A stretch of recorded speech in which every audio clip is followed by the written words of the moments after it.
احمد آباد سے ہیں جی. احمد آباد اوبیسلی انڈیا. روہت ہیں. وہ کہتے ہیں جی بھارت کے پاس ایٹمی ہتھیار ہے اور پاکستان کے پاس بھی. بھارت کے پاس غربت ہے اور پاکستان کے پاس. سبحان اللہ. اللہ آپ کو سلامت رکھے. کیا کوئی قابل فخر اور فائدہ مند چیز بھی ہے جو دونوں ملکوں کے پاس موجود ہو؟ روہت صاحب، اللہ آپ کو صحت دے، زندگی دے، اپنی امان میں رکھے، آپ کو بہت خوش رکھے. آپ نے 3 سطروں میں جو کمپوز فارم میں میرے تک آئی ہیں میسیجز آپ کے ریسیو کرتا ہے میرا آفس، اور وہ پھر کمپوز کر کے دیتا ہے. آپ نے 75 سال کی تاریخ بیان کر دی ہے. سبحان اللہ. آپ ایک درد دل رکھنے والے بہت ذہین انسان ہیں روہت بھائی.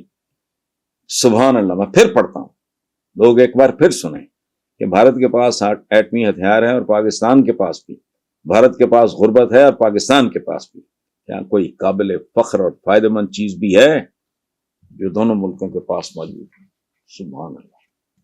اس میں آپ کو صرف سلام پیش کر سکتا ہوں.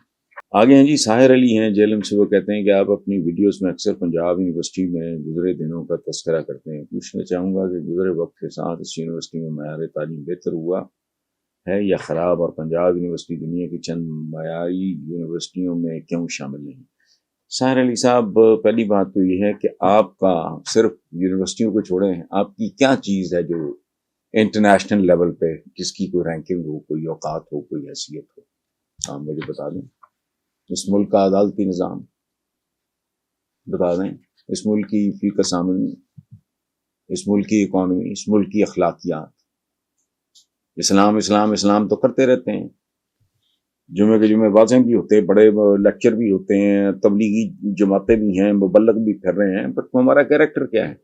اس ملک میں بچے کی خوراک میں تو اکثر پیٹتا ہوں، دودھ وہ خالص نہ ملے. یو این ڈی پی کی رپورٹ تھی آج سے چند مہینے پہلے، 10 12 11 مہینے پہلے، کہ 24 کروڑ لیٹر کیمیکل سے تیار شدہ دودھ اس ملک میں. میں یہاں تک گیا ہوں کہ خدا کا واسطہ اتنا ہی سوچ لو کہ جن لوگوں کی اکثریت یہ دودھ استعمال کرتی ہے، بچے بچیاں یہ دودھ پیتے ہیں، کل بڑے ہو کے انہیں کے آپس میں شادیاں ہوئی ہیں، تو کیا نسلیں پیدا ہوں گی تمہاری؟ تو یہ جو آپ نے پنجاب یونیورسٹی کی بات کی ہے، تو معاشرہ جب زوال پذیر ہوتا ہے تو اس کا سب کچھ زوال پذیر ہوتا ہے. ایسا تو نہیں ہو سکتا نا کہ ٹائٹینک ڈوبے اور اس کے جو فرسٹ کلاس پیسنجرز ہیں وہ بچ جائے. نو، پھر تھرڈ کلاس بھی جائے گا تو فرسٹ کلاس بھی جائے گا، سارا کچھ ہی جائے گا. اس لیے زوال پذیر معاشرے میں ان سے ایکسپیکٹ کرنا. اچھا، میں جو گزرے دنوں کا ذکر کرتا ہوں، آپ یقین کریں مجھے چنڈو خانہ لگتا ہے. میرا رومانس تھا ہاسٹل نمبر 1. ہم 3rd ایئر میں پنجاب یونیورسٹی نیو کیمپس آئے تھے، 3rd ایئر میں، تو 4 سال پلس ہم ہاسٹل میں رہے. تو یادیں ہیں بڑی، بہت بہت خوبصورت زندگی کے دن تھے. میرا رومانس تھا کہ میں ہر 6 8 مہینے کے بعد میں چلا جاتا تھا گاڑی میں بیٹھ کے، سگریٹ پیتا دیکھتا رہتا تھا. ایک آدھ انتر کا چکر لگایا. لاسٹ جب میں گیا کراہت آئی، گندے غلیظ جوتے 4 اس کا مطلب ہے کہ اب وہ پتہ نہیں انہوں نے کیا بنا دیا اس کو. 4 لڑکے ادھر گھسے میں، غلیظ جوتے، گندے، ٹیڑے میڑے، ترتیب نہیں. کامن روم میں گیا ہوں، قائد اعظم کی تصویر ٹیڑھی تھی، اوپر جالا لگا ہوا. جب میں گراؤنڈ فلور سے اوپر گیا ہوں، فرسٹ فلور پہ جہاں پرنس برکت علی، مقبول ملک، میرے بہت خوبصورت دوست وہاں رہتے تھے، وہاں توڑ پھوڑ کر کے انہوں نے وضو کی جگہ بنائی ہوئی تھی اور گندگی کا ڈھیر تھی، غلاظت کا ڈھیر، گندے جوتوں کے نشان اور گیلا پانی، اور وہ گارا تھا وہاں. یہ ظلم ہے.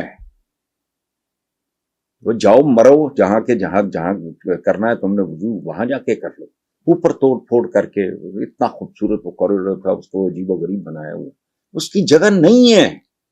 میں 20 بار کہتا ہوں کہ یہ مٹی کا پیالہ ہے بھائی، اس میں پانی پینا ہے، اس میں سگریٹ نہیں بجھانا. یہ ایشٹرے اگر جو ہے یہ اگر چاندی یا سونے کی بھی ہو تو اس میں پانی نہیں پینا. کوئی تمیز نہیں. اوور آل یونیورسٹی کا ماحول، لڑکی لڑکے میں اتنا فاصلہ، اور دور پھٹے منہ. جب ہائر ایجوکیشن کے لیے ملک سے باہر جاؤ گے تو وہاں تمہارے اصول وہاں کدھر جائیں گے؟ کیا کر رہے ہو تم لوگ؟ یہ وہ دنیا نہیں ہے. اور اسلام کا ایک بیسک پرنسپل ہے changing rules for the changing needs and unchanging rules for the unchanging needs. It's not the same world. اور اسلام میں بھی تاریخ ہے, یہ جس کو ہم حجاب کہتے ہیں. مدینہ میں ایک واقعات ہوا تھا, میں چھوڑیں کہ نہ کسی کو عقل آنی ہے یہاں نہ سمجھ آنی. اچھا